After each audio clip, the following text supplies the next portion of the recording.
हैं, कोई बकवास नहीं, सीधे क्वेश्चन पर ही आते हैं। देखा जाए वीर गार्जियन युद्ध अभ्यास किनके बीच हुआ है या किन दो देशों के बीच में हुआ है? वीर गार्जियन युद्ध अभ्यास किन दो देशों के बीच में हुआ है? तो ये दो देश हैं, कौन कौन से हैं? भारत है और है जापान।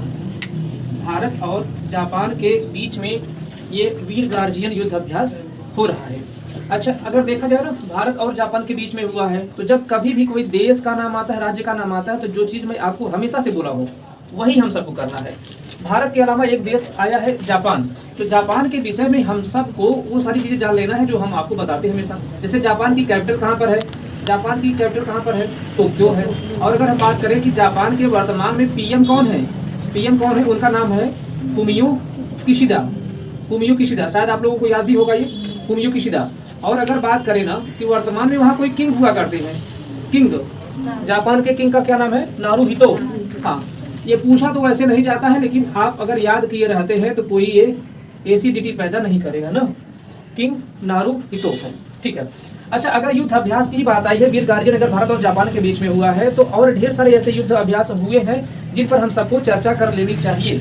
जैसे अगर हम बात करें टाइगर ट्रिम्फ एक युद्ध अभ्यास होता है, ये किसके किसके बीच होता है? एक है India plus USA, USA means America. तो जो टाइगर ट्रिम्फ है वो भारत और अमेरिका के बीच में युद्ध अभ्यास होता है। ये एक और होता है गरुड़। गरुड़ अगर बात करें तो ये शायद पिछली क्लास में हम आपको लिखवाए भी थे, इंडिया और फ्रांस के बीच ये होता है। आगे और बात करें, एक है इंद्र। इंद्र की अगर हम बात करते हैं तो ये किनके बीच होता है? इंडिया और रसिया, रसिया जिसे हम रूस कहते हैं ना। और अगर इंद्रधनुष की अगर हम बात करते हैं तो ये किनके बीच होता है? इंडिया है और है एक इंग्लैंड जिसे हम ब्रिटेन कहते हैं ना। इंडिया और इंग्लैंड के बीच में होता है। अगर हम बात करते हैं, एक है संप्रीति। संप्रीति अगर युद्ध अभ्यास की बात करते हैं तो ये होता है इंडिया प्लस बांग्लादेश है। ये इंडिया प्लस बांग्लादेश, ये दो देशों के बीच में होता है। अगर आगे और हम बात करें, जैसे एक और है आपका समुद्र शक्ति। समुद्र शक्ति की अगर बात करते हैं तो ये होता है इंडिया के साथ में है आपका एक इंडोनेशिया। इंडिया और इंडोनेशिया के बीच में होता है समुद्र शक्ति। और अगर धर्म गार्जियन की बात करें, धर्म गार्जियन सर प्रीवियस क्लास में हम आपको लिखवाए हैं, किनके बीच होता है? ये भारत और जापान के बीच में। हाँ, इंडिया और जापान के बीच में है ये आपका धर्म गार्जियन। और एक है वरुण भी लिखवाया गया है आपका, ये इंडिया और फ्रांस के बीच में है, इंडिया प्लस फ्रांस। तो ये कुछ युद्ध अभ्यास है ना। अगर कहीं भी कोई भी करंट में अगर न्यूज आ जाए कि कोई युद्ध अभ्यास हो रहा है, तो हम सबकी ये रिस्पॉन्सिबिलिटी होनी चाहिए कि प्रीवियस में जितने भी युद्ध अभ्यास पढ़े गए हैं उन सबको पूरी तरह से हम रिवाइज कर लें। तो ऐसा करके हम सबको चलना है। तो चलिए आगे चलते हैं। अच्छा, ये चीजें आपको एकदम से याद होनी चाहिए। वीर गार्जियन युद्ध अभ्यास जो है वो किनके बीच हुआ है? भारत और जापान के। जापान की बात है तो जापान की कैपिटल टोक्यो है, पीएम है फुमियो किशिदा, किंग है वहाँ की नारुहितो। ये सारी चीजें याद होनी चाहिए। चलिए आगे चलते हैं। यूरोपीय संघ ने किस वर्ष को यूरोप का दूसरा सबसे गर्म वर्ष माना है? यूरोपीय संघ ने किस वर्ष को दूसरा सबसे गर्म वर्ष माना है? तो ये भी जो हाल फिलहाल में जो वर्ष बीता है यही है आपका, यानी कि 2022 को वो दूसरा सबसे गर्म वर्ष माना है। अच्छा, अगर दूसरा सबसे गर्म वर्ष माना है तो कुछ और बात आनी चाहिए दिमाग में ना। क्या आनी चाहिए? यानी कि पहला ऐसा कौन सा था जो सबसे गर्म वर्ष रहा होगा? तो वो वर्ष कौन सा है? वो है 1913, 1913 वो सबसे गर्म वर्ष था। और दूसरा जो है ये 2022। अच्छा, आपको एक चीज और याद रखना चाहिए, ये वैश्विक नहीं है, ये केवल यूरोपीय संघ जो मान रहा है। यूरोपीय संघ ने यूरोप का दूसरा सबसे गर्म वर्ष माना है, ये पूरे विश्व का, भारत का, ये सब और किसी देश का नहीं है। यूरोप महाद्वीप अपने यहाँ ये माना हुआ है कि यूरोप महाद्वीप में जो था वो 1913 जो था वो सबसे गर्म वर्ष था, और जो 2022 है यह दूसरा सबसे गर्म वर्ष है। अच्छा, ये तो होगा यूरोप महाद्वीप में ये सारी चीजें चल रही है, लेकिन भारत के लिहाज से भी तो देखा जाए, अगर हम भारत में अगर बात करें, यानी कि इंडिया में अगर हम बात करते हैं ना, तो इंडिया में ये 5वां सबसे गर्म वर्ष रहा। 2022 जो रहा ये 5वां सबसे गर्म वर्ष रहा है भारत में। अच्छा, आगे अगर हम बात करें ना कि जो भारत का जो मौसम विज्ञान विभाग है ये इसकी जानकारी करता है कि कौन वर्ष गर्म रहा, कब ज़्यादा बारिश हुई है, कब ज़्यादा ठंडी पड़ी है। तो जो भारतीय मौसम विज्ञान विभाग है वो इसकी जानकारी हम सबको देता है। अच्छा, तो जो भारत का मौसम विज्ञान विभाग है उसके अकॉर्डिंग जो 2022 है वो 5वां सबसे गर्म वर्ष रहा है। अच्छा, ये किया किसने है? मौसम विज्ञान विभाग। तो मौसम विज्ञान विभाग के विषय में भी हम सबको कुछ चीज़ें जान लेनी चाहिए। जैसे अगर इसको देखा जाए, इसका इस्टेब्लिशमेंट और इसका हेडक्वार्टर कहाँ पर है? अगर हम देखें ये कि जो भारतीय मौसम विज्ञान विभाग है, अगर इसके इस्टेब्लिशमेंट की अगर हम बात करें तो इसका इस्टेब्लिशमेंट है 15 जनवरी 1875। बहुत पहले हो गया था, जब अंग्रेज यहाँ पर थे तभी इसकी स्थापना ये लोग कर दिए थे। और अगर बात करें इसका हेडक्वार्टर जो है वो है न्यू दिल्ली में, न्यू दिल्ली में इसका हेडक्वार्टर है मौसम विज्ञान विभाग का। अच्छा चलिए, एक और मैं आपको वर्क दे रहा हूँ ना, सब कुछ हम ही ना बताएं, कुछ आप लोग भी मेहनत किया कीजिए। आपको जरा ये चीज़ पढ़ करके आना है कि मौसम विज्ञान विभाग का अध्यक्ष कौन है, इस समय उसके हेड कौन है, मौसम विज्ञान विभाग के हेड कौन है, ये आप सबको बताना है। चलिए आगे चलते हैं। देखें कि आईसीसी ने दिसंबर माह के प्लेयर ऑफ द मंथ किसे चुना है। आईसीसी ने player of the month December month के लिए किसे चुना है। चलिए अगर देखा जाए ना, उनका नाम है हैरी ब्रूक। हैरी ब्रूक, और ये हैरी ब्रूक कहाँ के रहने वाले हैं, ये हैं इंग्लैंड के। हैरी ब्रूक है इंग्लैंड के। अच्छा ये पुरुष में है, पुरुष क्रिकेटर है ये हैरी ब्रूक, ये इंग्लैंड के हैं। और महिला में भी देखा जाता है एस्ले गार्डनर। एस्ले गार्डनर, और जो एस्ले गार्डनर है ना, ये एस्ले गार्डनर ये है ऑस्ट्रेलिया की, ऑस्ट्रेलिया। तो जो हैरी ब्रूक है, हैरी ब्रूक इंग्लैंड के पुरुष क्रिकेट खिलाड़ी हैं, और जो एस्ले गार्डनर है ये ऑस्ट्रेलिया की महिला क्रिकेट खिलाड़ी हैं। तो ये प्लेयर ऑफ द मंथ यानी दिसंबर मंथ के लिए इन सबको चुना गया है। अच्छा ये देता कौन है, आईसीसी। आईसीसी अगर देता है ना, तो आईसीसी के विषय में भी हम सबको जानकारी हासिल करना है। जैसे अगर देखा जाए आईसीसी, आईसीसी के सबसे पहली बात तो इसका एस्टेब्लिशमेंट ही जान लिया जाए। इसका जो एस्टेब्लिशमेंट है वो है 15 जून 1909। 15 जून 1909 को आईसीसी की एस्टेब्लिशमेंट है। और अगर हम आपसे बात करें कि आईसीसी का हेडक्वार्टर कहाँ पर है, आईसीसी का जो हेडक्वार्टर है वो है दुबई में। और अगर बात करते हैं वर्तमान में इसके हेड कौन है, हेड इसके हैं ग्रेग बर्कले। Greg Berkeley. अच्छा कभी कभी इसके अध्यक्ष का देश भी पूछ लिया जाता है कि जो वर्तमान में आईसीसी के अध्यक्ष हैं वो किस देश से हैं, तो ये भी हम लोग जानते रहेंगे न्यूजीलैंड। जो ग्रेग बर्कले हैं ये हैं न्यूजीलैंड के। तो ये कुछ चीजें हैं जो हम सबको याद रखनी है। दिसंबर माह के लिए प्लेयर ऑफ द मंथ की घोषणा की जा चुकी है। हैरी ब्रूक जो इंग्लैंड के पुरुष क्रिकेट खिलाड़ी हैं इन्हें मिला हुआ है। महिला खिलाड़ी एस्ले गार्डनर जो ऑस्ट्रेलिया की, इनको मिला है। आईसीसी ये अवार्ड देता है हर महीने में। अच्छा इसकी शुरुआत कब हुई है, जो प्लेयर ऑफ द मंथ दिया जाता है ना, इसकी जो शुरुआत है वो जनवरी 2021 से हुई है। हाँ ऋषभ पंत को फर्स्ट ऑफ ऑल मिला था ना, ये आप लोग देख लेंगे। तो जनवरी 2021 से इसकी शुरुआत होती है। आगे चला जाए, देखिए आगे है आपका ये कि आरबीआई ने किस डिप्टी गवर्नर का कार्यकाल 1 वर्ष के लिए बढ़ा दिया है। आरबीआई ने किस डिप्टी गवर्नर का कार्यकाल 1 वर्ष के लिए बढ़ा दिया है। उनका नाम है माइकल पात्रा। उनका नाम है माइकल पात्रा, यानी कि जो माइकल पात्रा है डिप्टी गवर्नर है, इनका जो कार्यकाल है वह अब 1 वर्ष के लिए बढ़ा दिया गया है। अच्छा इसे बढ़ाया किसने है, इसे बढ़ाया किसने है, सरकार के अंडर में ये सब कार्य होता है ना, तो सरकार ने उनका जो कार्यकाल है वह 1 वर्ष के लिए बढ़ा दिया है। अच्छा बात आई यहाँ पर आरबीआई की, तो आरबीआई के विषय में हम सबको एकदम से याद रखना चाहिए सब कुछ। जैसे अगर हम बात करें आरबीआई की, आरबीआई की पहली बात अगर याद करें तो इसका एस्टेब्लिशमेंट कब है आरबीआई एस्टेब्लिशमेंट इसका कब है, 1 अप्रैल 1935, 1 अप्रैल 1935। और अगर इसका देखा जाए हेडक्वार्टर इसका कहाँ पर है, इसका हेडक्वार्टर है वर्तमान में मुंबई में। और अगर बात किया जाए कि इसके हेड कौन है इस समय, यानी कि आरबीआई के अध्यक्ष कौन है, उनका नाम है शक्तिकांत दास। उनका नाम है Shaktikanta Das, Shaktikanta Das.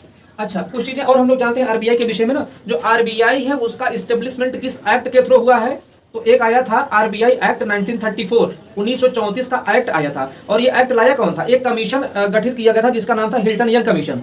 Hilton young commission ने 1934 में अपना जो आवेदन दिया हुआ था आरबीआई को, फिर उसी के तहत जाकर के 1 अप्रैल 1935 को आरबीआई को इस्टेब्लिश किया गया है।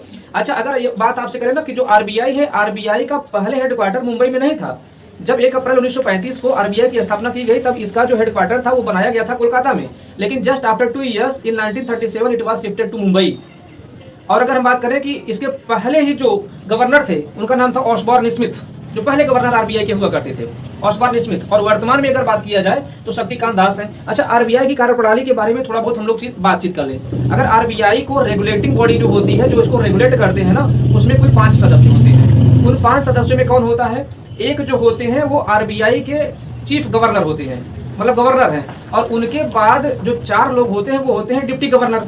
4 डिप्टी गवर्नर होते हैं और 1 गवर्नर होती है। तो गवर्नर तो आप लोग जान ही चुके हैं, शक्तिकांत दास है। 4 डिप्टी गवर्नर भी होते हैं। उन डिप्टी गवर्नर्स में एक है माइकल पात्रा, जिनका कार्यकाल 1 वर्ष के लिए बढ़ाया गया है। 3 लोग और होंगे। ये 4 डिप्टी गवर्नर कौन कौन है उनके नाम भी हम लोग जान लेते हैं। अगर हम बात करें तो पहले है एक आपके माइकल पात्रा, माइकल पात्रा ये डिप्टी गवर्नर है। दूसरे हैं आपके, एक है उनका नाम है T Ravishankar. T Ravishankar, T है, टी रविशंकर है, और एक है राजेश्वर राव। अगले हैं आपके राजेश्वर राव,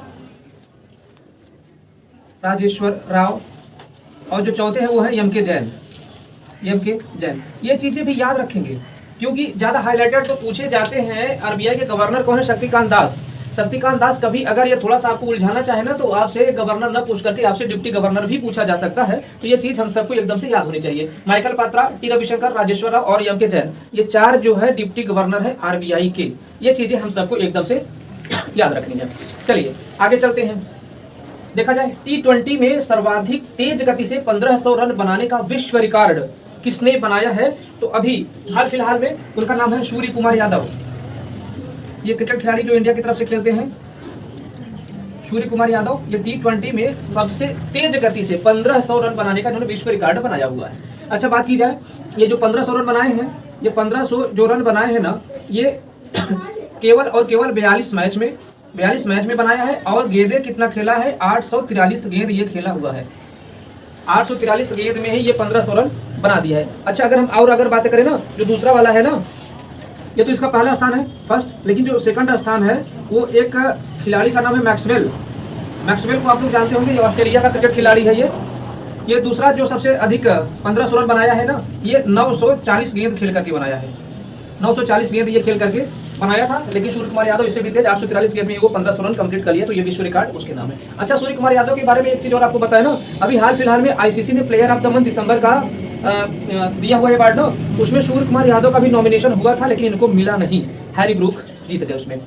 चलिए आगे देखा जाए। भारत के अलावा किस देश के विश्वविद्यालय ने हिंदी विभाग स्थापित किया है? भारत के अलावा किस देश ने हिंदी विभाग स्थापित किया है? तो उस देश का नाम है श्रीलंका। श्रीलंका, श्रीलंका में हिंदी विभाग की अब स्थापना की गई है। अच्छा श्रीलंका में अगर बात करें ना, एक विश्वविद्यालय है जिसका नाम है सबरागमुआ विश्वविद्यालय है, सबरागमुआ ये विश्वविद्यालय है। इस विश्वविद्यालय में ही हिंदी विभाग की स्थापना की गई है, इसको स्थापित किया गया। हिंदी विभाग यानी हिंदी डिपार्टमेंट, वहाँ हिंदी की भी पढ़ाई की जाएगी श्रीलंका में। अच्छा अगर बात आए श्रीलंका की, तो हमेशा की तरह जो मैं आपको कहता हूँ, श्रीलंका का भी जिक्र जो कुछ भी हम सबको करना है वो कर लेते हैं। कैपिटल कहाँ पर है, प्राइम मिनिस्टर कौन है, वहाँ के प्रेसिडेंट कौन है, ये सारी चीज़ें देख लेनी चाहिए। अगर हम देखें तो श्रीलंका की कैपिटल कहाँ पर है? कैपिटल है इसकी जयवर्धनेपुरम कुट्टे, जयवर्धनेपुरम कुट्टे। और अगर यहाँ के हम पीएम की अगर बात करें, यहाँ के जो पीएम है उनका नाम है दिनेश,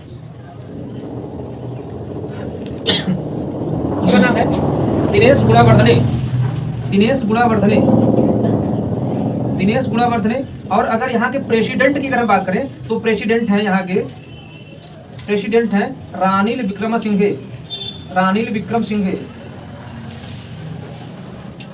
सिंघे ये हैं। तो भारत के अलावा किस देश में हिंदी विभाग की स्थापना की गई? वो देश है श्रीलंका। श्रीलंका में एक यूनिवर्सिटी है, सबरागमुआ यूनिवर्सिटी है, उस यूनिवर्सिटी में अब हिंदी डिपार्टमेंट की भी स्थापित किया जा रहा है। बात आई है श्रीलंका की, श्रीलंका के विषय में भी जानते रहेंगे। श्रीलंका की कैपिटल है जयवर्धनेपुरम कुट्टे, वहाँ के पीएम है दिनेश गुणावर्धने और प्रेसिडेंट वहाँ के हैं रानिल विक्रम सिंघे। ये चीज हम सबको याद रखनी चाहिए। अच्छा चलिए आगे देखते हैं।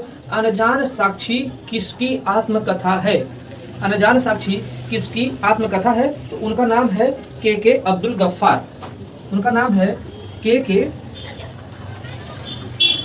अब्दुल गफ्फार। के अब्दुल गफ्फार की ये ऑटोबायोग्राफी है। अच्छा बात और करते हैं ना कि इसका विमोचन किसने किया है? इसका विमोचन पूर्व भारतीय क्रिकेट टीम के कप्तान MS धोनी ने इसको किया है। यानी ये जो बुक है अनजान साक्षी, ये आत्मकथा है के अब्दुल गफ्फार की, इसका जो विमोचन है वो किया है MS धोनी ने। अच्छा जब किसी बुक की बात आए तो प्रीवियस डेज में हम लोगों ने जितनी कुछ किताबों के बारे में पढ़ा लिखा हुआ है ना, वो सब हम लोग रिवीजन कर लिया करेंगे। जैसे अगर देखा जाए ना, आगे कुछ किताबें हैं, जैसे अगर हम बात करें एक बुक का नाम है लॉकडाउन लिरिक्स। किसने लिखा है? इसको लिखा है संयुक्ता दास ने इसको लिखा हुआ है। और अगर आगे बात करें the power of the ballot को लिखा है सुनील अरोड़ा। और आगे अगर बात किया जाए the tomb of the sand, the tomb of the sand को लिखा है गीतांजलि श्री ने, Geetanjali Shree, the tomb of the sand. आगे बात करें the McMahon line, the McMahon line की अगर बात करते हैं तो उसको लिखा है जे सिंह ने, जे सिंह ने लिखा है द मैकमोहन लाइन। आगे है आपका the crunch time, the crunch time को लिखा है श्री राम चौलिया ने, श्री राम चौलिया ने लिखा है द क्रंच टाइम। बिलीव का भी पहले हम आपको लिखवा भी चुके हैं, बिलीव को लिखा है सुरेश रैना ने, सुरेश रैना की ऑटोबायोग्राफी है ये। और एक है अंबेडकर ए लाइफ, अंबेडकर ए लाइफ को लिखा है शशि थरूर ने, शशि थरूर ने लिखा है अंबेडकर ए लाइफ। अच्छा, ये तो आज से कुछ करंट अफेयर्स का पार्ट हुआ। अच्छा, करंट अफेयर्स के पार्ट में ही ना हम लोग दिन दिवस ये सभी हम लोग देखते चलेंगे। अभी आज मैं जनवरी के प्रमुख दिवस लाया हूँ, धीरे धीरे करके सभी 12 महीने के दिवस आप लोगों को लिखवा दिए जाएंगे या आप लोगों को बता दिया जाएगा। तो चलिए मेरे साथ जनवरी के प्रमुख दिवस ये भी हम लोग देख लेते हैं। देखते हैं, अगर बात करते हैं 1 जनवरी को कौन सा दिवस मनाया जाता है?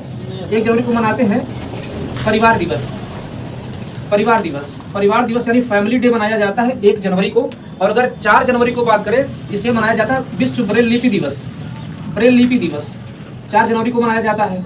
और अगर हम 6 जनवरी की बात करें, 6 जनवरी को मनाया जाता है अनाथ दिवस होता है 6 जनवरी को। अगर 9 जनवरी की बात करें, 9 जनवरी को होता है प्रवासी भारतीय दिवस, जिसे NRI डे भी कहा जाता है, प्रवासी भारतीय दिवस। 10 जनवरी की बात करें, विश्व हिंदी दिवस इस दिन मनाया जाता है, विश्व हिंदी दिवस इस दिन होता है।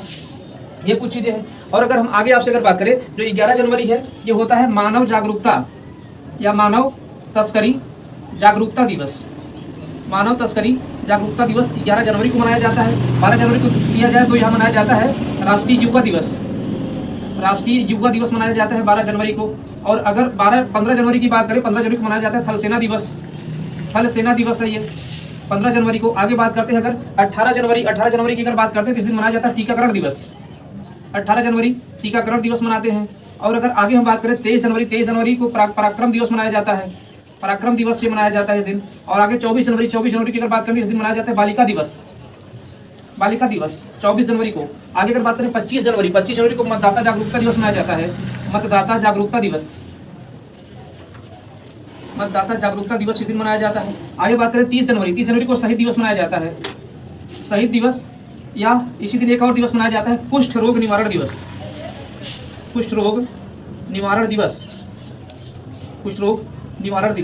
इस दिन भी मनाया जाता है। तो ये कुछ चीज़ें हैं जो मैं आज अपने कंटेंट में आप लोगों के समक्ष लाया था। तो जो कुछ आज मेरे सामने था, मेरे पास था, वो मैं आप सभी को प्रस्तुत कर चुका हूँ। अगले दिन मैं आप लोगों से जनवरी के जो प्रमुख दिवस हैं वो मैं आप लोगों से पूछूंगा। जो ऑनलाइन देख रहे हैं वो आप लोग अच्छे से उसको लर्न कर लीजिएगा, बाकी जो ऑफलाइन है आप लोग अच्छे से याद करके आइएगा। अगले दिन हम आपसे जरूर इसे पूछेंगे। बाकी ठीक है, आप लोग अच्छे से पढ़ें, मस्त रहें, खुश रहें, जहाँ कहीं भी रहे अपने आसपास साफ सफाई रखें, खुद भी साफ सफाई रखें। Okay, thank you so much.